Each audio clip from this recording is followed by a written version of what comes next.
Star Wars Celebration canceled. But you know it's not canceled. The Resistance broadcast, baby! Not canceled. Sorry if that disappoints you. We're back, baby! How's everybody doing? Welcome to our Monday show. It is TRB. I'm John. Thank you so much for joining us. We're going to talk the latest news in Star Wars. Ewan McGregor getting a little chatty about the upcoming Obi-Wan Kenobi series. Feel like he's just kind of keeping the flames at bay. A lot of drama, kind of getting churned up about that show. He's like, everyone just chill out. I'm Ewan McGregor. I got this. Who's got this with me? James and Lacey, as always. So Celebration canceled. We kind of knew in our hearts and minds that was probably going to be the case. It seemed less and less realistic the crazier things have been getting with the global pandemic, and you bring international travel into the mix and theme parks, all this craziness. So now that it's officially canceled, we can call off J.J. Abrams from appearing at a Perspective panel again, and a bunch of other stuff. But how are you guys handling that? I know we're all bummed out, but how are you guys feeling about Celebration canceled? Lacey, I'll start with you since you're the biggest Celebration-ite of the three of us. Is Celebration-ite the word? Celebrator? No. Celebrazian? Nope. Celebratee. Celebrati. I'm super disappointed. The funny thing is, at the beginning of this episode, I never know what John's going to say when he kicks off the episode, so I was smiling like, hey, welcome to the show, and then he's like, Celebration's canceled, and I just immediately was like, let me just take back all excitement that I had at the beginning of this episode. Right. Yeah, like, I'm really, really sad. I knew it was coming. I think we all did, especially given the last 2 to 3 months of everything that's going on. And ultimately, it is the correct call with the way things are pacing in California and also in Florida for people that want to go to Disney World. But it's still disappointing, This was something that we were all looking forward to. Star Wars fans were looking forward to. And I was just really excited to hang out with everyone because I feel like I've made so many great friends and stuff online that I don't get to see ever except at these events, and now I don't get to see them. And it's not even that it got like canceled and like, oh, that's going to happen next year. It's like not happening for 2 years. So that's what I was going to say too, is that the worst part is it was straight canceled. No digital celebration, no postpone until next year, no or next spring or something. It just feels like they were like, oh, it's postponed till 2022, which was when we were going to do the next one anyway. Right. And, we had kind of speculated. Lacey, I think you were the first one I heard that from, is that they, there's a reason they did 2020 because their plans were, well, let's get another celebration out of the way, do D23 in 2021, and then do them, back and forth at Anaheim, so it's like, I don't know, it just seemed to me like they just straight canceled and just said, guess what, it's not happening. But if there's a positive side to this, I still think there's probably news that they had planned to release that they still will release, but it'll be more like, it won't be like an event where we get it all in one weekend. Sure. It's going to be just around the same time. So fall of this year, we may still get those movie announcements or whatever. Yeah, I think also a lot of projects, especially with Star Wars Celebration being Star Wars, a lot of projects use Celebration as like kind of their milestone or like forcing their hand to say something about projects.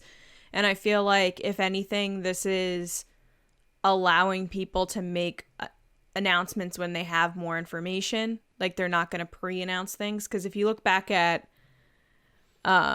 past celebrations, like even Rogue One as an example, they said a lot of different things for Rogue One. They said a lot of different things for the Solo movie. And then those didn't happen, or things changed in the time that the next celebration came around. So I think Celebration will the Star Wars will still have announcements being made. But they're not going to be as many, I don't think. I think they're going to hold other things closer, and they're going to save stuff for D23, I think, too. I agree with that, and I feel like we kind of experienced that with Celebration in 2019, where we're all going in there expecting big reveals and big announcements. I know that obviously the whole pie bet thing with the Kenobi thing went down. Like, I'm beginning to realize that celebrations aren't going to be used for these giant reveals anymore. For the reason you just said, Lacey, I think they don't want to have to reel things back in or fall or have egg on their face when something happens. But I also have this feeling that they were promoting and pushing, like Daniel Kennedy said, this is gonna be such a special celebration, and I know he's not with them anymore, but I had this feeling that it was gonna be good, it was gonna be great and fun for all of us, but in terms of like the spectacle of it, they weren't gonna really have a lot. If you think about what they had, maybe Mando season 2, okay. Nothing was being filmed for Cassian yet, nothing being filmed for Kenobi yet, so nothing else on the live action front. They could bring out Taika and be like, yeah, we already announced this, but he's here. Hi, right. Taika. And then what else? Animation stuff? Okay. A lot of concept art. Like, I almost feel, I almost feel like there's a sense of relief at Lucasfilm, like, that this got canceled. And Disney, I'm sure. Because I think it would have been a kind of a letdown a little bit in terms of spectacle for what the Star Wars Celebration is known as the last 5 years anyway. So that's just my thoughts on it, because looking at it, I would have had a blast, would have been a great time, but I don't think they would have really given us anything huge. That they would have put a lot of focus on the Empire Strikes Back 40th anniversary, probably. Yes. It is interesting, though, in the past week or so, how many people have kind of been like, oh, I heard that they were going to do this for a while, and I'm like, no one was saying this a year ago. Whereas I feel like I heard from people like way before even Chicago that they were considering doing on and off years with D23. And now the recent thing that I've heard is, next year they're not going to do anything in the US, but they might do something international instead to get it back overseas. So, yes, Celebration Anaheim is back 2022, but then they might do some type of celebration and or Star Wars event internationally next year. But it won't be a celebration? It might be. It's just some event that's being kind of thrown around. Because on the Celebration site, it just says Anaheim 2022. So if you go by the official Celebration site, there's no 2021 thing. So maybe there's, like you say, a hodgepodge thing. This is why I'm saying this is what I'm hearing and not what they announced. Oh, you're giving inside info here? Yes. Okay. Well, that's cool. Yeah. I mean, I don't know. You think it's to try to push the international audience a little bit more? Yeah, because they were, they did Germany, and then they did California, then they did London, then they did Florida, then they were doing Anaheim again. And that international audience, it costs a lot of money to come back over here all the time. So I know in the years that I was working there, Tokyo was discussed at some point, London again, all different types of stuff. So that's kind of, I guess, being discussed currently. I wonder if the box office returns internationally, like, kind of stave them off from, like, is it worth bringing our celebrations away from the meat of our market? True. Yeah. That is a valid but also, question. I think the point is we need to have another celebration there in order to boost that market. I think I don't know. I think a celebration is after you have the established audience, not. But the whole thing about having it internationally is that it won't cannibalize ticket sales for D23. Which is what they were trying not to do. Yeah, right on. Well, either way, it's a bummer. We're going to miss seeing everybody. But barring any craziness, we will see everybody in 2022 who's going, hopefully. But now we are going to move on to the Resistance Report. I feel like I got a sneeze coming on. Well, let's get to the Resistance Report. Yeah, James, go ahead. It's the Resistance. All right, John, we got a couple different stories here today. Some about Obi-Wan Kenobi, some about animated shows, some about video games coming out, But let's kick it off with that first one that I was talking about, which is Ewan McGregor is confirming, in fact, that they will be using the same visual effects technology that was featured in The Mandalorian. Now, this comes from an interview that he was doing with Ace Universe. And long story short, without reading the entire snippet, he basically just says, like, yo, look at it. It's awesome. I don't know if you've seen it or not, but it's really cool. And we're going to be, I hope that some of that stuff comes over. I'm pretty sure that we will. And he talks about how it's a lot different than obviously all the green screen stuff. Lacey, I'm starting with you on this. What are your thoughts when you hear this confirmation of the type of tech being used on the new shows? So first of all, it's very interesting that they did this interview with Ace Comic-Con, because that's the company that did this interview. And I can only imagine it's because, I don't know if you guys remember, but back in March, I was supposed to head up to Boston for their show with Ewan McGregor and Hayden Christensen. And that was like the first thing that got canceled. I think that was like the turning point for Comic-Cons. Like as soon as that happened, it was like kind of the ball started rolling.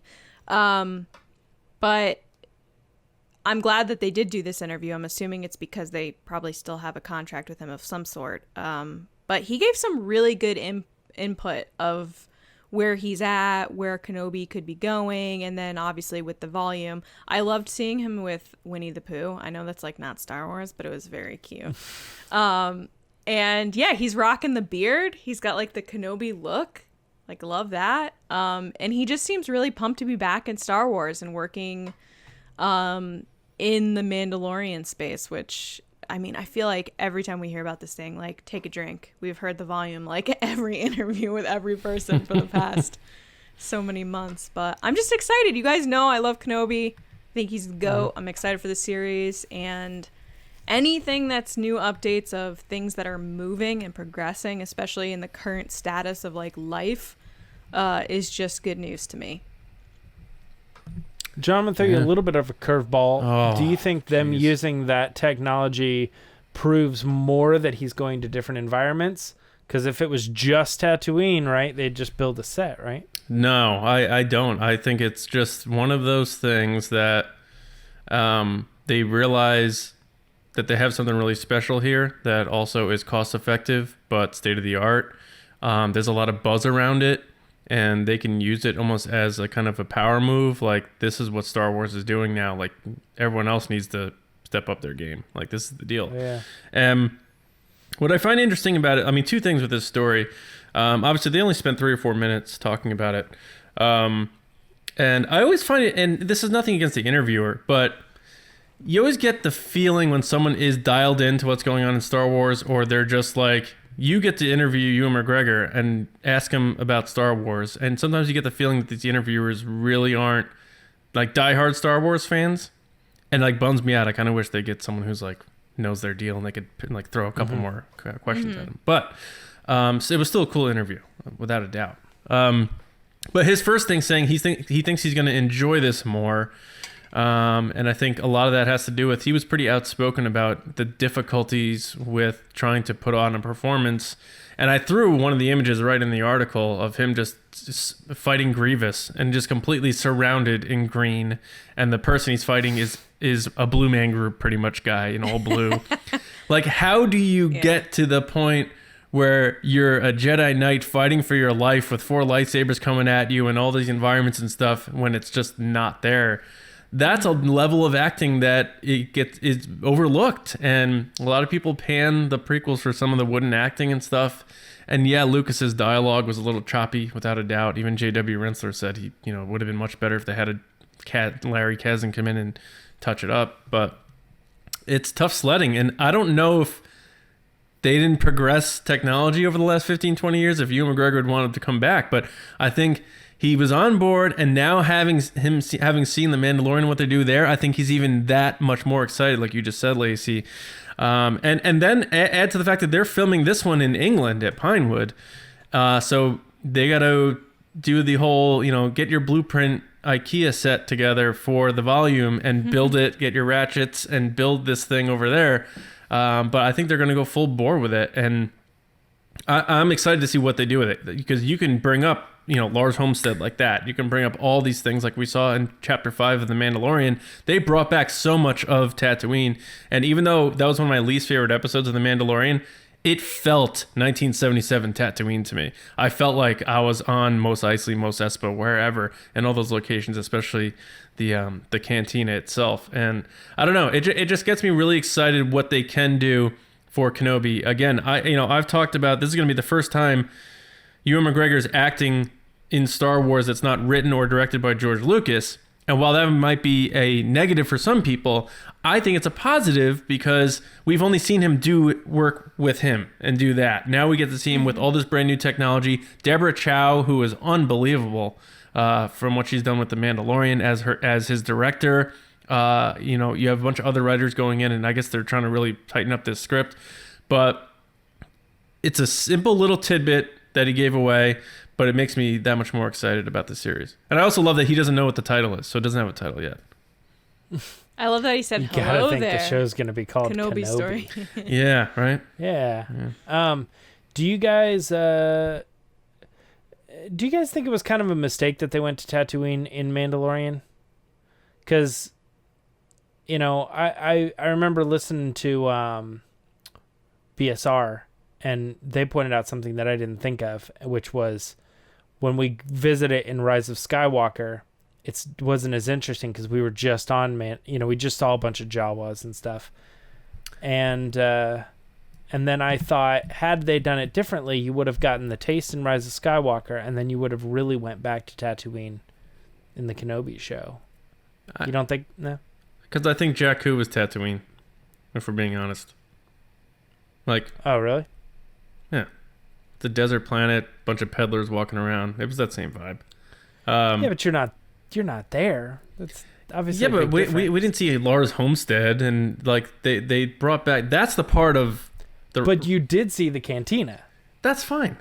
But I think what made that scene with Rey, and maybe you guys will disagree, for me, is Luke's home. And that playing those little mystical notes with John Williams music, and she slides down and looks at all this stuff being sandblasted over years, and those are memories trapped in time. Like that's that scene. I don't think that changes anything for me.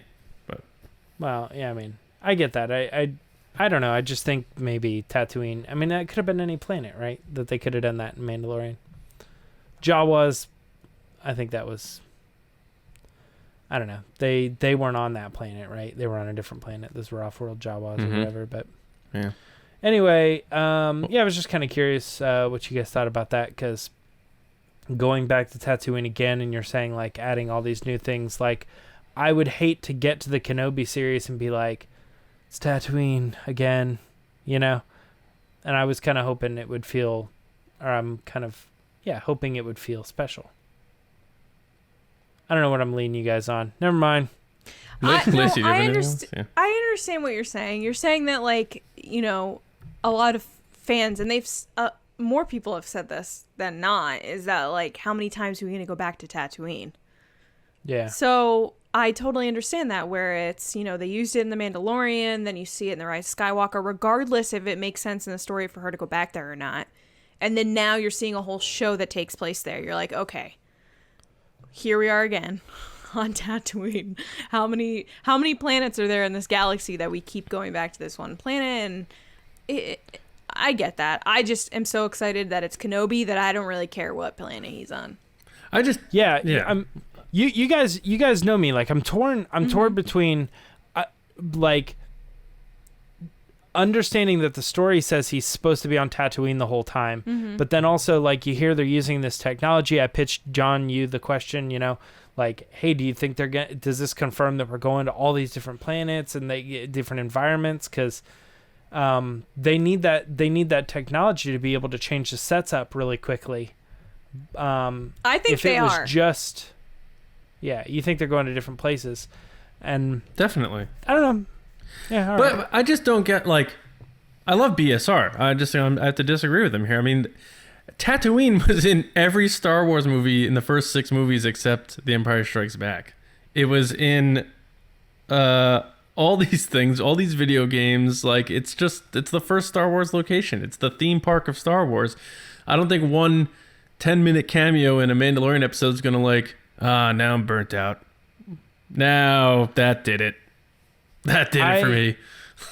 Yeah, my comparison is the fact that it came out just months before we got our big movie visit back to Tatooine. Didn't do anything for me. If they went to Lars Homestead, maybe, but no. Okay. Well, anything else you guys want to add about the visual effects? No, but I'd like to comment that he's as attractive as ever. I will agree good. with that. He has very good hair. He ages so well. Fine. And he's very cool. Like, I could feel like... Don't you feel like he's the kind of guy who would never get, like, toilet paper stuck to his shoe? Just by, like, a law of nature. You know? Like, he would never trip on the sidewalk. Like, Ewan McGregor is just, like, the coolest guy. I can never see him, like, not look cool, is what I'm trying to say. Like, he never chokes on food. You mean because he was wearing a white t-shirt and wore the hell out of it? Never has a booger, like, hanging out of his nose. Nothing. Just so cool all the time. Also, I think, what if the show's named Ben Kenobi? Because they don't want it to just be Kenobi. What if it's just Ben? That would be a problem, because then you have the Ben Solo people, and, you know, I think. What does Ben that mean? Then Kenobi. you have the Ben Solo people. Because they use Ben all the time, just Ben, to the point where they don't even associate Ben with Ben Kenobi. If you do a show just called Ben, they're going to make it, I think it's going to cause problems. So, Ben Kenobi, I think, would be... I see that. Yeah. I see that. I understand that. I think probably just Kenobi. Just Kenobi's probably it.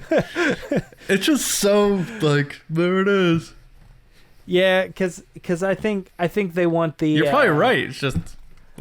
I think there's something about, like, the one-word title there that when people are talking about the show, they just... I know it's called The Mandalorian, but I think just the one word is, like, the way to go usually for these. Ironically, I don't even think Solo should have been called Solo. I don't think so either. I think it should have been called, like, The Adventures of Han Solo or something. Like, the whole A Star Wars story thing, I think, made naming these movies very difficult. Yeah. That's why I find it funny that Ewan McGregor was like, "Hello there, the Ben Kenobi Star Wars story." Right.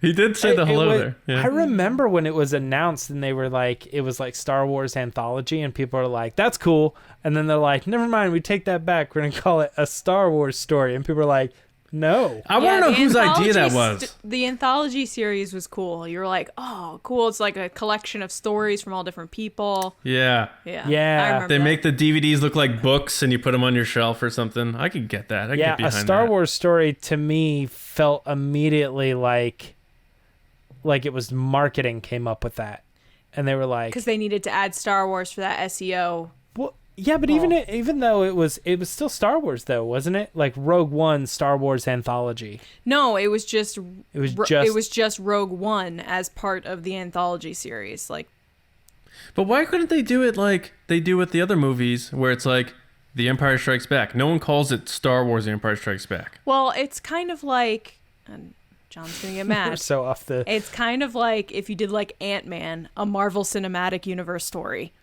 Yeah. You know what I mean? Like, it makes no sense. It's just Right. Ant-Man. You're right. Why would I get mad at Guardians of the Galaxy, because you hate when we do Marvel comparisons. You know what though? I don't know that it isn't called Marvel's Ant-Man though. that? Could be. But it's not called a Marvel story. Like what? Like why wasn't Yeah. Solo called Star Wars: The Adventures of Han Solo? Done. That's a long title. I like it, but I would be like, do we want to call our movie that? I mean, Indiana Jones and the Fate of the Crystal Skull. That's true. The Fate of the Crystal Skull. The Raiders of the Lost Temple. That's Come not on. even. Now I know Or you're like the screwing around. original title for Star Wars was like something crazy long. It was like The Oh. Adventures of Luke Skywalker Saga Book 1 Galaxy. As told by the Extension. Journal of the Wills. It was Yeah. like this Yeah. long- Luke Starkiller and the. Yeah. And you were like, And what? the Star War. Well, George Lucas is doing what we did. He just looked at what all his old favorite shows were titled, and they were probably really stupid because SEO didn't even exist back in 1950. No, Let the alone anthology It was series probably- was definitely cool. Yeah. It was probably a Star Wars story, The Adventures of Han Solo as told by the Journal of the Wills. They're like, you know what? Solo.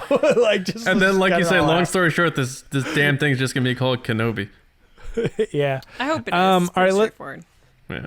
All right, let's talk about this next story. This is a rumor, but it has been a pretty heavy, prominent rumor for a little while now, and it just seems like it's getting more and more confirmed. Granted, by the same people. This is coming from Kessel Run Transmissions. They're Noah Outlaw and Corey Van Dyke, yeah.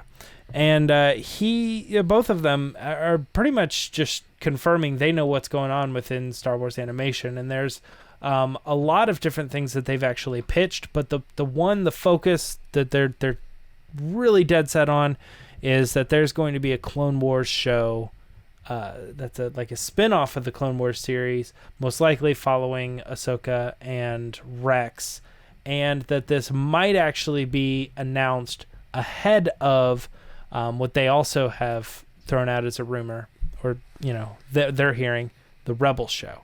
So even though the Rebel show has been a rumor for longer coming from them, the Clone Wars spin-off show is likely to happen first. So, John, I'm back at you. What do you think about this? I've been having such a hard time following their posts about this, because it started with the Rebels thing, and then now this thing came up, and there's been a lot of overlap, and maybe that's just on my part that I'm confused on how much is going on. Grant wrote it up for us in Star Wars Newsnet to try to put it together, and he posted all of their tweets from the last 6 months, which I just scrolled through. I just tried to wrap my head around it. I mean, they're saying 100% this is happening, right? Mm-hmm. No breathing room for their reputation, which, I mean, if I was going to do that, I would obviously be certain about something I was trying to scoop, right? You mean the Kenobi series? Yeah, I was. Yeah, that one was pretty confident about that one. And then the Ahsoka story, I'm very confident in that one too. But let's just say, for the argument's sake, that this is true. These two series are happening, right? Let's just do that. Mm-hmm.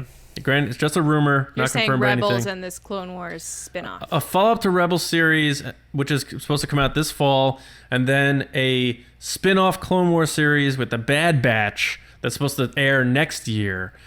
That's true. I might actually... So at one point it was Ahsoka and Rex, and then now it's kind of Bad Batch, maybe? Yeah. Here's the deal.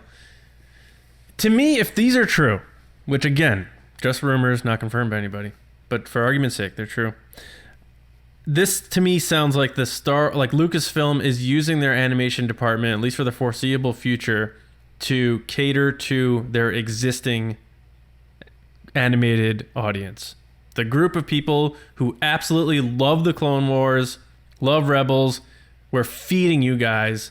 We are not concerned with bringing new people in to try to widen the net for animation. We know what works, and we know what you people like. We throw you a show with these characters. You'll eat it up. You'll like it. You'll fiend for more. Another season. Got the assets of the animation. We can do that. It's like, if it's not broke, don't fix it. These shows aren't paying Disney's mortgage. These are fun animated series. They're great. Fans love them. They're wonderful stories. But to me, this is a sideways move. This isn't going forward. This isn't bringing animation forward to me. The Bad Batch was a debut in season 7 of the Clone Wars. People like them. I could see them doing some sort of the A-Team show with them, and it'll be fun and maybe a little bit nostalgic in that sense. But to me, this also makes me think that Filoni is leaving animation, because this doesn't sound like something I could see him wanting to be involved in. If he's looking, based on what he's saying in Disney Gallery, move his career forward and do bigger and better things, these two shows, if those are real, don't line up with that line of thinking to me. So do they have other people in line now to take over on Disney Plus for Star Wars animation? It's very possible. I'd be disappointed to see if Dave Filoni was just doing this stuff. So I'm very curious to see what the deal is. But none of this interests me very much. I'm down to watch how they find Ezra and do all that stuff. I really couldn't care less about the Bad Batch. I would be hoping for more interesting new stuff to come out of Star Wars animation than let's spin off the Clone Wars is such a small period in time in Star Wars. You do 7 seasons of that, more content than any other Star Wars we've had, and now you're gonna do spin-off shows with characters that it seems excessive to me. It seems like they're milking it a bit, and again, I think they're just doing it to appease the audience that they know will eat it up. Not that it's gonna that it doesn't mean it's bad, but people love their Clone Wars, they love their animated Star Wars, and you're gonna get fed. Mm-hmm. Let's see. Any thoughts on this? My thoughts are that, no offense to the people that are saying these things, but I will believe it once it's announced by Disney/Lucasfilm. I feel like we live in a world, especially the past few years, where like all these crazy things are said and reported on, and you can't help but kind of be like, are you sure? So, if they're right, great. I'm happy for those fans to get content that they will enjoy. I have to agree with John. I don't think Dave Filoni's going to be involved, and if he is, I think it's going to be more of a like higher up executive producer role to make sure everything's good to go, and not necessarily like working in the nitty gritty. Like slap his name on it for cred. Yeah, like J.J. Abrams does that a lot. Kind of resistance in a way. Yeah, J.J. Abrams does that a ton with series and stuff. It will be like, brought to you by, executive produced by J.J. Abrams. And you're like, okay, he like looked at the script once or something like that. I honestly think Dave Filoni, from what we've seen from The Mandalorian, from, the Gallery series especially, is that Dave is looking to move forward in his career, to move forward in filmmaking and television production. And I think he's made it pretty clear that he started in animation, he started in storyboards, he didn't think he could make this jump to television. George kind of mentored him and pushed him in the right direction to make that kind of jump or leap of faith that he could do it. He now trusts in his abilities to do animation. He feels like he's nailed it, which he has, and now he's looking to take that next step into live action, which he's done with The Mandalorian. So the question is, okay, what's next? And I don't think he wants to step backwards into animation. I think the only reason he did the Clone Wars is because he wanted to finish the story. I don't think it's because he was like, yes, this is for my career. I think it was to complete the stories that he'd worked on. So I could see him, again, being an executive producer, or maybe like kind of just being like, yep, that's good, but not being as hands-on involved like he was with Rebels. Yeah, that's how I feel. Yeah, I mean, both of you bring up good points about Dave, and I didn't even really think about that aspect of the story. For me, I came into this thinking my feelings towards this story was going to be what I said about that Thrawn story when we talked about it before, which is like, I'm just done. I don't care. I'm going to hear rumors 100%, 50%. We're pretty sure. We're positive. Like, all these different stories are getting so tossed around that it's almost annoying now. Like, I feel bad. Like, if somebody came to me and they were like, hey man, here's a bunch of like artwork, this is definitely happening, I want you to be the guy who releases a story, I would feel bad right now being like, hey guys, there's a Sabine live action show coming. Dude, James, remember when I don't even want it, remember when I broke the Kenobi series? How many other reports out there were of a Rose series, a Maul series? So people like thought I was full of what. The Solo and I felt that series same is way. Confirmed. Yeah. I felt that same way. Yeah. Yeah. I mean, like, you can pretty much name a fairly relative character right now, and there's a rumor that they're getting a live action or their own show or whatever. So I'm very, I don't care about that. But John, you did bring up looking at this, like assuming that it's actually happening, and I was like, okay, so assuming this is in fact actually happening, I'm definitely okay with the idea of the Rebels stuff because we've talked about that, and I think that show set up for the next story. Yeah. They told you at the end, the rest of the story's coming in some form or another. Sure. You just have to wait, be patient. Right. It's coming. Right. I don't think Clone Wars did that. And even though it would be kind of interesting to see exactly what happens to Ahsoka and Rex after this, I already know what happens to Ahsoka 1 year after this because we have the book. And if you want to say, well, it's not about them, it's actually going to be about the Bad Batch and all the adventures they went on. I'm like, I don't think I don't think that was like a huge fan favorite. Like, people liked the Bad Batch and were okay with them, but it was being drawn very heavily to Ninja Turtles and other things like that. And, the storyline of Echo not knowing where to go, so he chooses them. Yeah, sure, that's a good ending place. I don't need to know where they go from there. Yeah. If somebody wants to tell me that story in some form, I'd be okay to listen, but that's not the show that I'm going to be like, yes, that's exactly what I wanted. More Bad Batch, more Echo. Mm-hmm. So I'd be surprised. But like you said, you bring up that point. It reeks of Dave Filoni saying, I'm out. And they're like, can't you give us one more? Fine. We'll just use the stuff that we already know works and pump it right back out. Yep.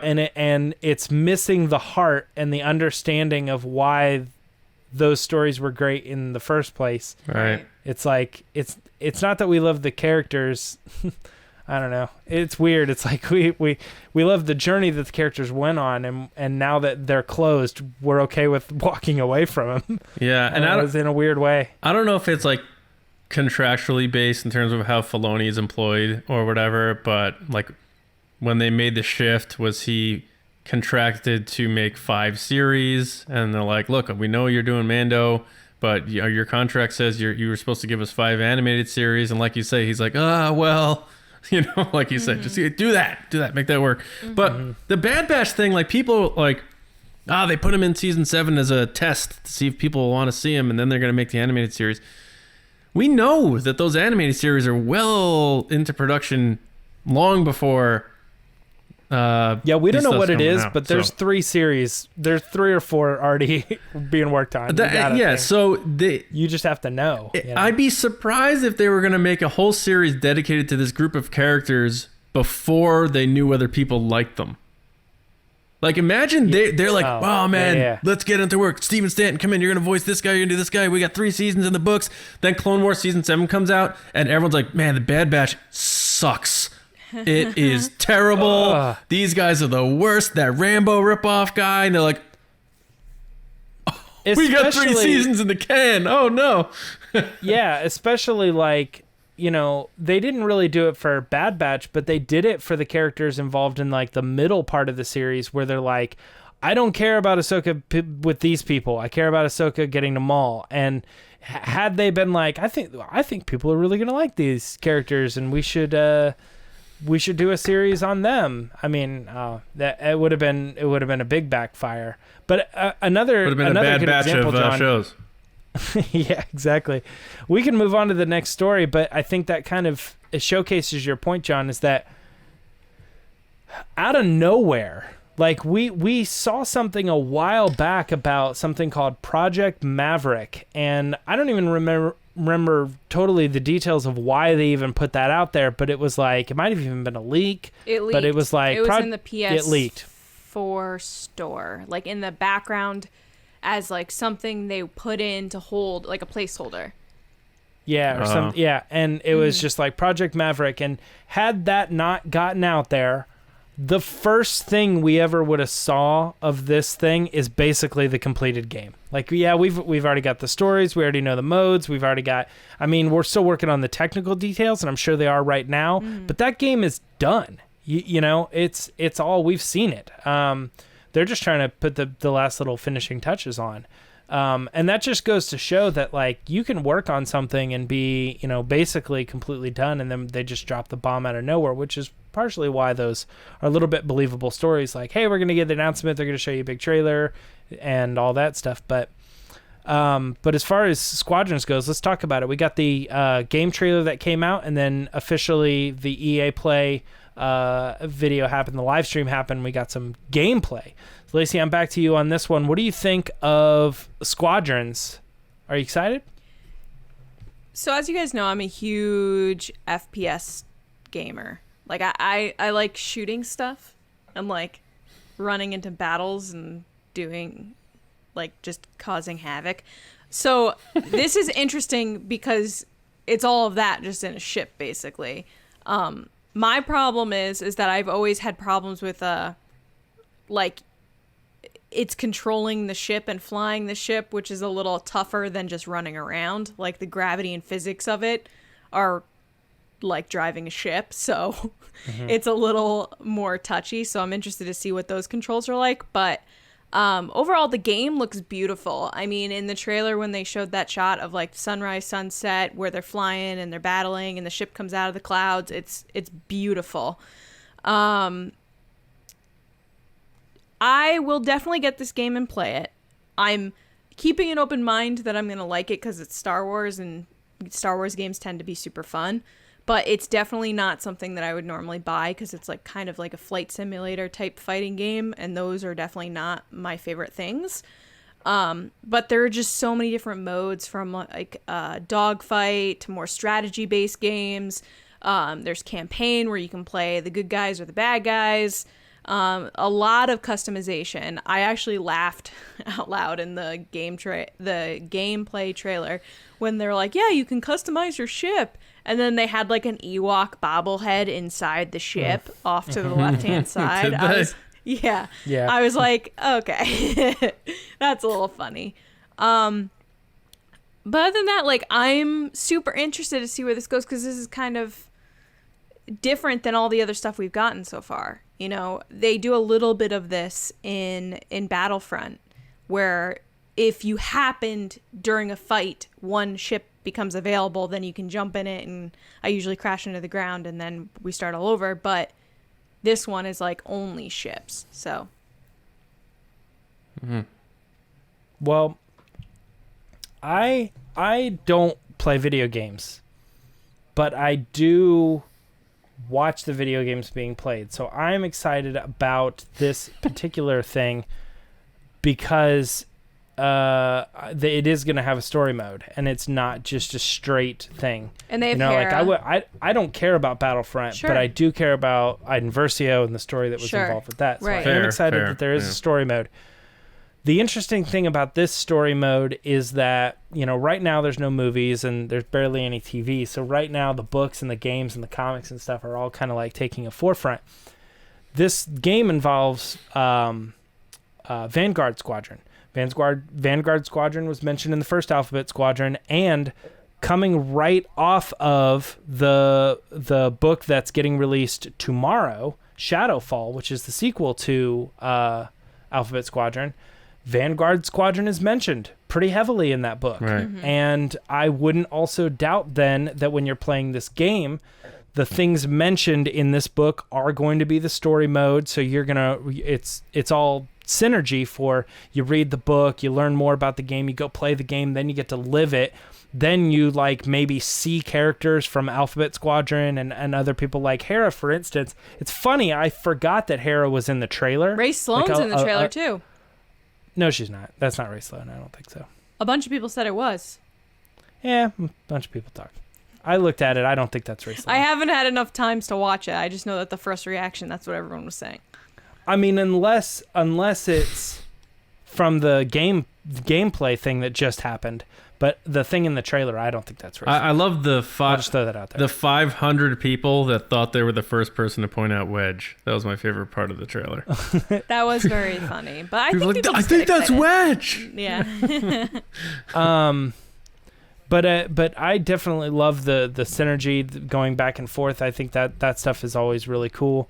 As far as the actual flight sim of it, I think, you know, they said it in the EA Play thing. Like, this is the epitome of the Star Wars flight sim game, if you will, Sure. and it's 100% right. I mean, taking all of the things that you think, like if you were actually flying one of these ships, you would have to think about, your shields, your fuel, your speed, power, your weapons, all that stuff.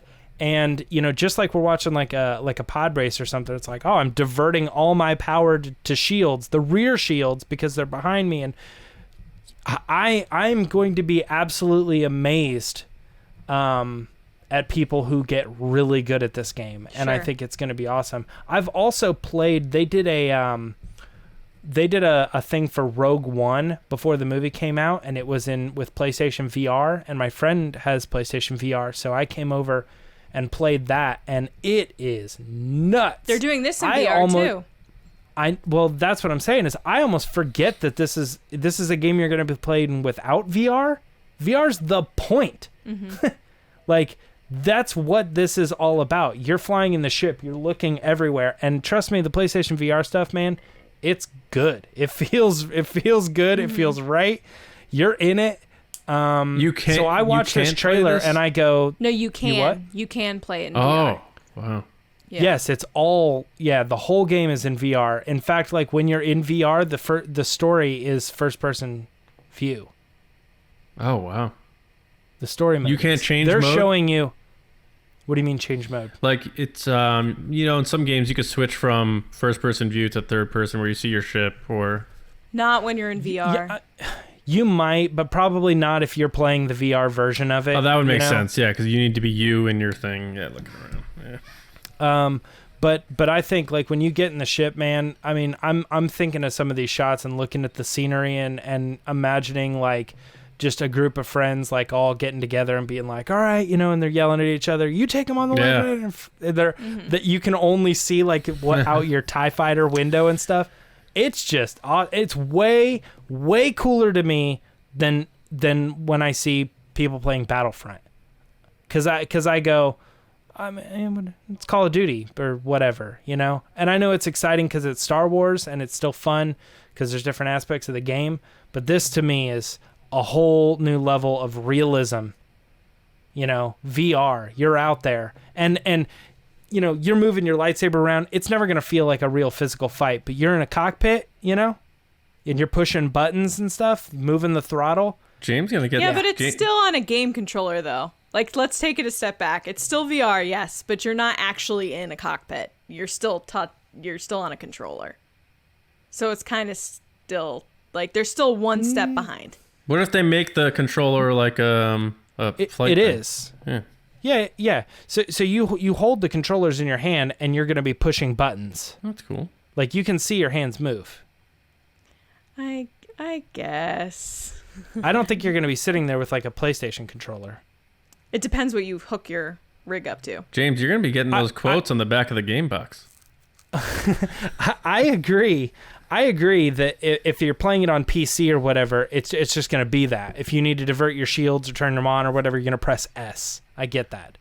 But, like, in the VR thing, that's what gets me excited, as I'm like, no, you're going to push the button for shields. And that's awesome.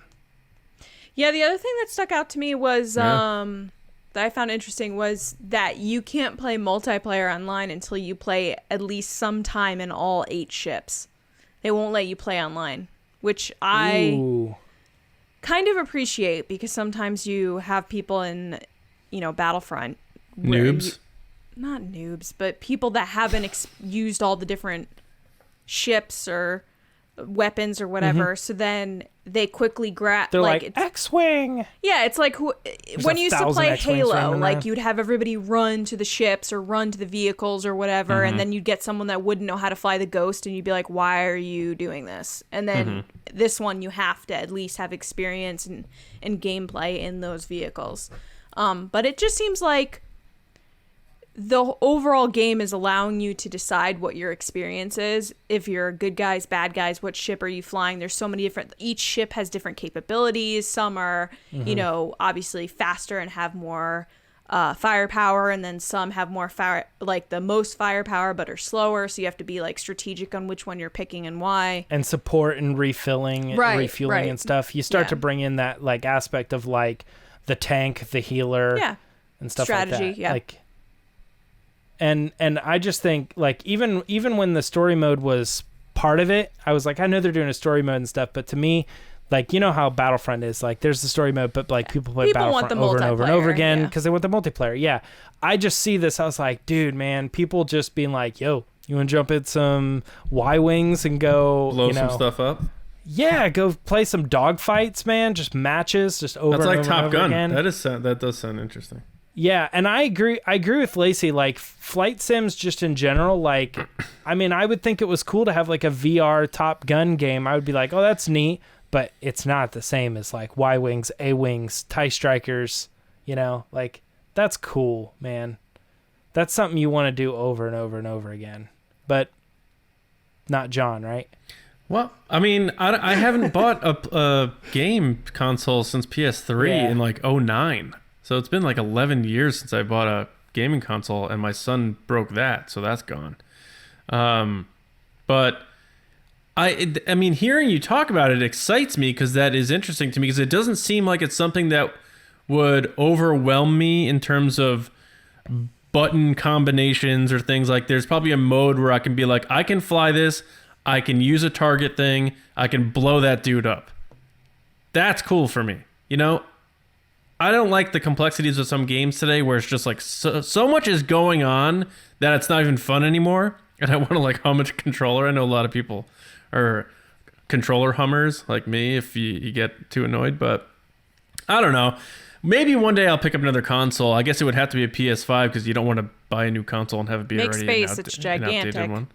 Is it? So I'm going to wait for there's a thinner one already made that they're going to wait to release. That's the one I'll get. It's huge. The PS5 is so I'll get the PS5. What do they call this? They just call it the skinny versions. Remember, slim. Yeah, I'll get the PS5 Slim when that comes out in 2021. Well, that's like And my then- PS4 died this past year, and I cried.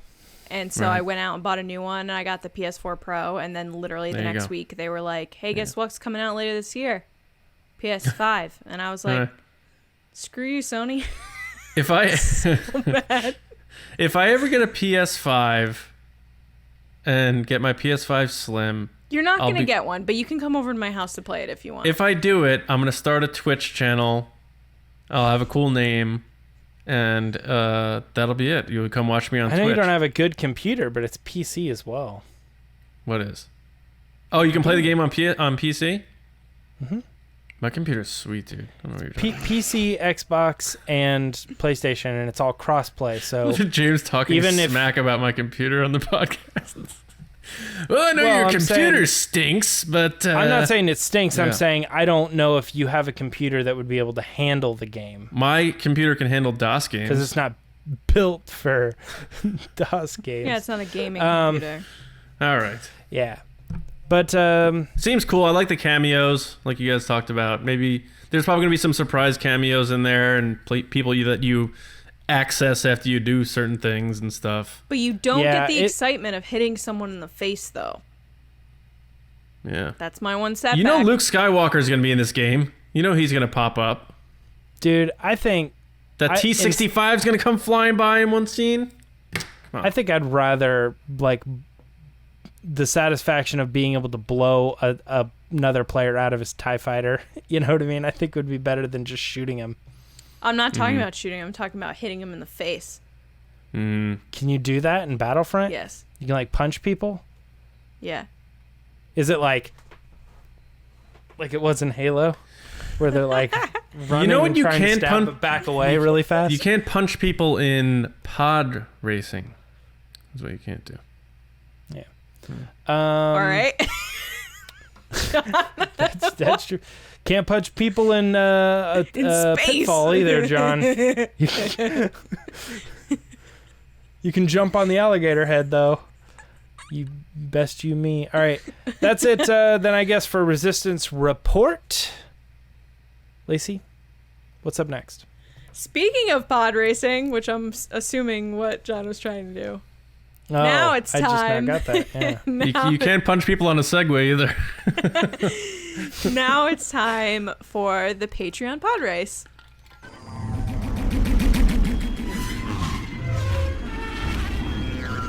So, as you guys know, there are a lot of different ways you can support us. You can like this video, comment, subscribe here on YouTube, follow us on SoundCloud, Apple Podcasts, what else? Spotify, Google, etc. Follow us on Twitter at RBATSWNN. And then also, if you want more content and more from us, including almost 8 plus, probably way more than that, mini episodes a month and polls and much more. We make a lot of content. We really do. Probably too much. Anyway, you can head over to patreon.com/resistancebroadcast, where we have tiers starting at $2 a month. And all the way up to the top tiers, you can get involved in the show and have access in group chats and much more. So this is our Patreon podrace, where we give generals a chance to be a part of the show, to give us their insight on Star Wars, because we all love it. So this week, we're hearing from Andrew, and we asked him, would you want to see Darth Vader appear in the Kenobi series, even if it means he and Kenobi may not cross paths? Andrew, take it away. Yeah, definitely bring Darth Vader back in the Obi-Wan Kenobi series. Anytime you have a chance to use one of cinema's most iconic villains, definitely take advantage of it. The biggest thing I would say with the Kenobi series is make sure it's a surprise, kind of like Baby Yoda in the first episode of The Mandalorian. Don't tell the audience that Darth Vader's going to be featured, and just let the moment happen and let everybody enjoy it. But it'd be a natural fit to have kind of the storylines interact somewhat, even if Obi-Wan and Darth Vader don't cross paths. But it'd be a neat way to see how things have transpired since Episode 3. And I think it's something that all fans would really embrace and really enjoy, and it might even bring in people who weren't going to watch Kenobi to tune in and see what it's all about. So thanks a lot, guys. I hope everyone's doing well. And until next time, may the Force be with you. All right. Awesome job, Andrew. Love your collection behind you. I say that every time you're on the show, but man, it is mesmerizing and wonderful. John, what did you think of his answer besides, obviously, Darth Vader's the best? Andrew, I thought your answer was good.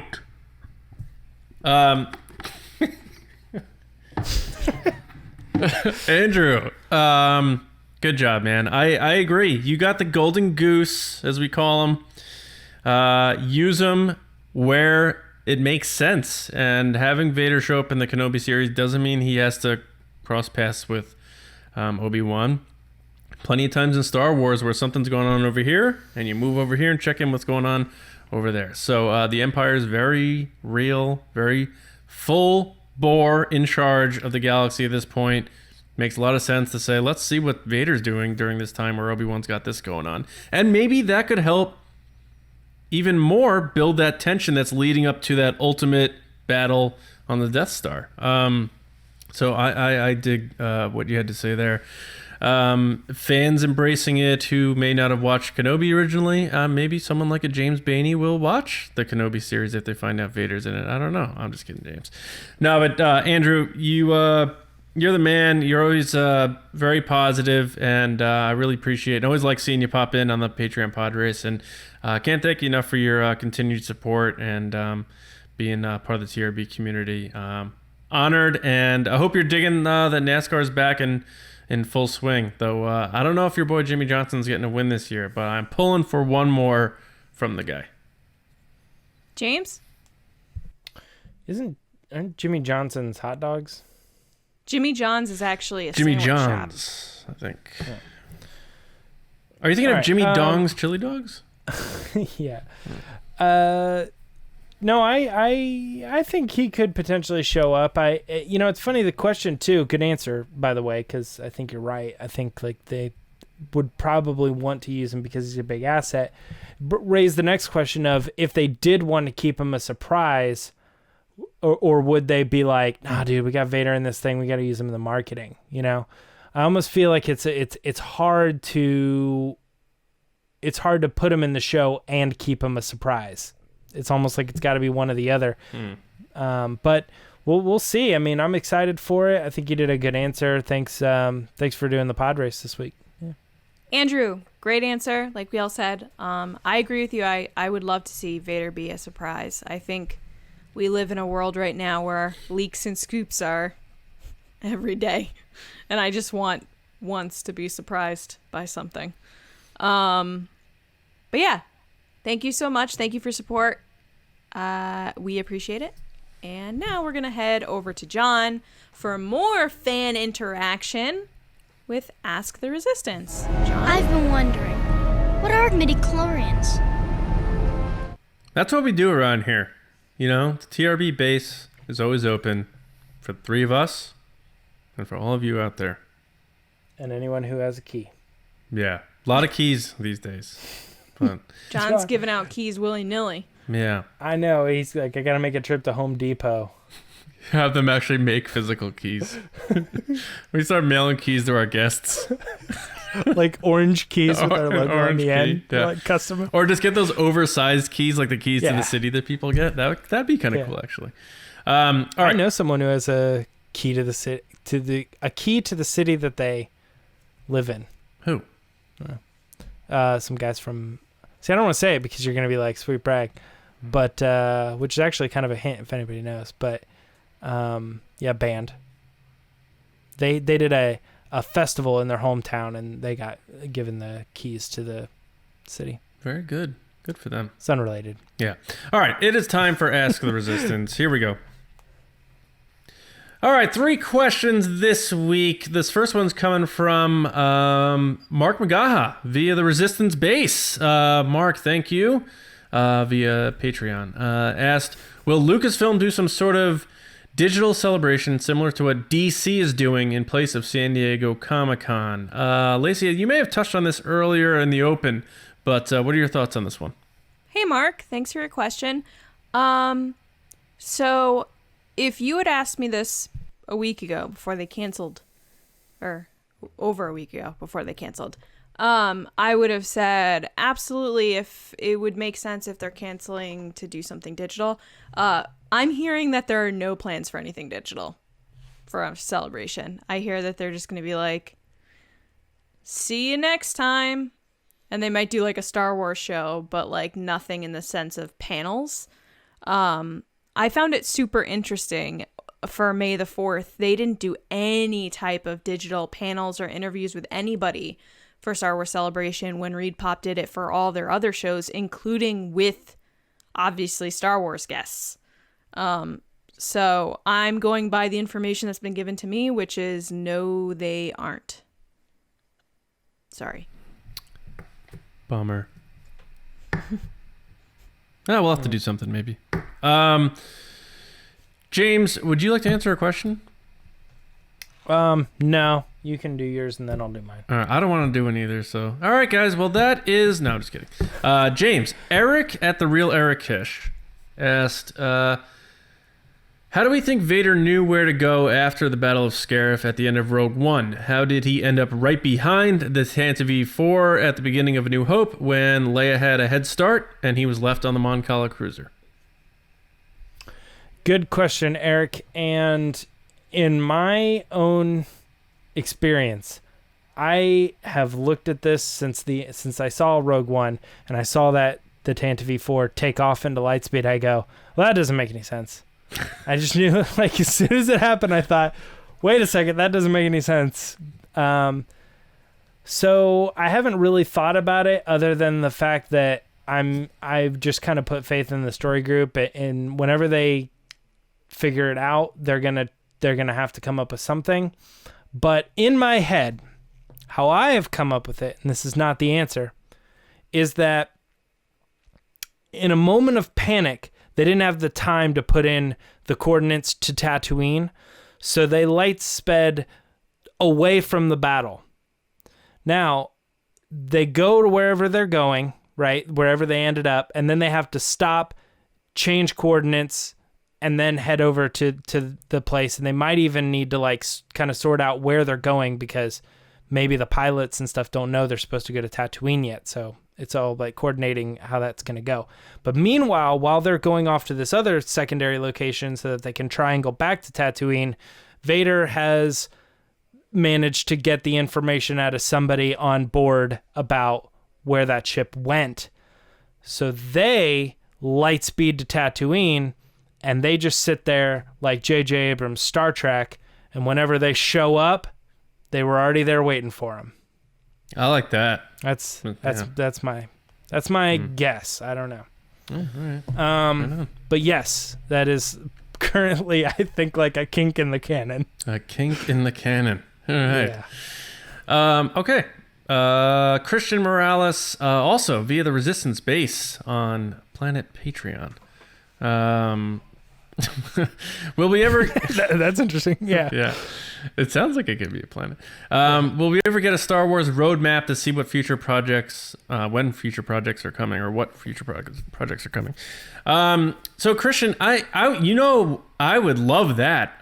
You see Marvel doing it, and you get jealous as a Star Wars fan when we joke about on the show about we keep seeing who's making them, and they're untitled, and who's producing them or show running them, but we're not getting actual show and movie info. But I think what's going to be decided here is whether Kathleen Kennedy's in charge of Lucasfilm 2 years from now or not. I think there's this, I don't know why this decision was made or when it was made, but when the merger happened, some kind of decision went into place where Lucasfilm was like, everything's in-house, everything's very secretive, not going to release too much far in the distance for whatever reason. That's the culture and public perception they want to put out there.